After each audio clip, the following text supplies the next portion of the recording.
Hi everyone, my name is Ava Newton from San Jose State University, and today I'm going to be talking about the global diversity crisis of reptiles and amphibians. And if you're wondering, that is me in the bottom corner. So what exactly are we going to be talking about and learning about today?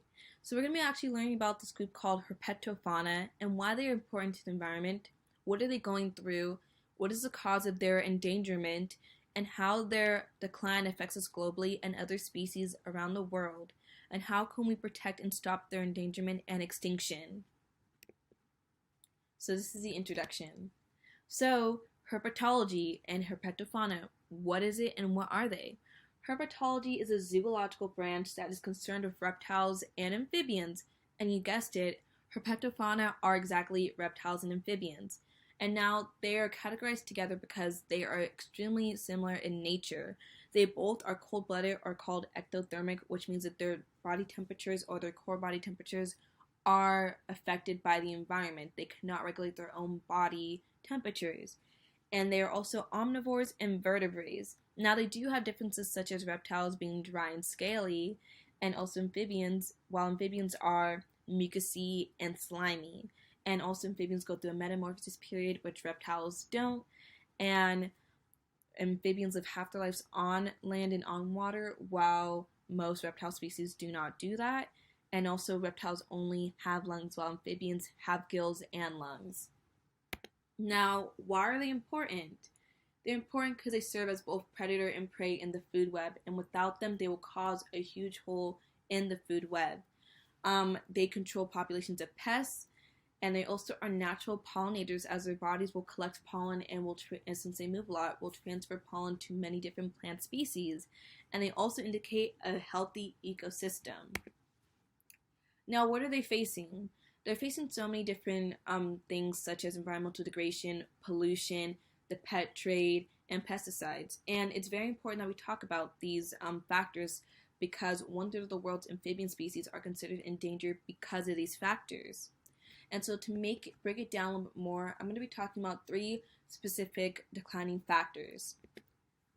The first one's going to be environmental degradation. And so environmental degradation is really an umbrella term for many different things that affect a species environment, or the destruction of a species environment, such as wildfires, climate change, water pollution, environmental loss, infrastructure creation by humans, and drought.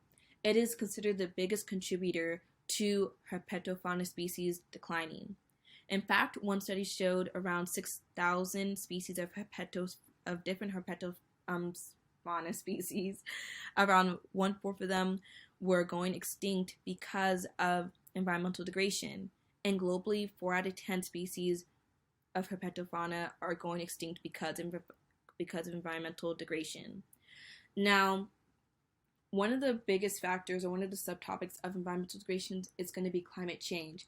And climate change is a really big issue within the decline of herpetofauna, as their body core temperatures are not regulated by themselves, only the environment, and their young are affected by the environment.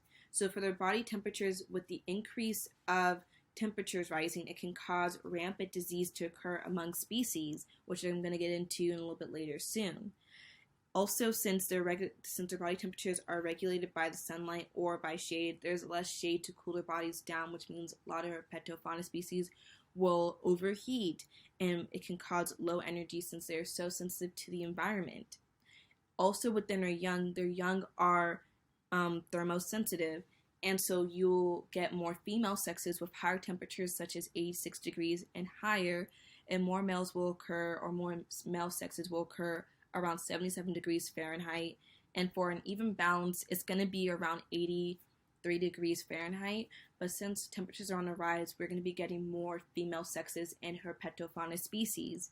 Now, this is a problem because, for one example, in Florida, for crocodiles, we're seeing smaller male crocodiles being occurring because there's less male competition for female fertilization. Also, there's less genetic variation occurring among a lot of herpetofauna species because there are less male genetics going around. And so this is a really extremely big issue that is happening, and one of the biggest declining factors happening to herpetofauna species.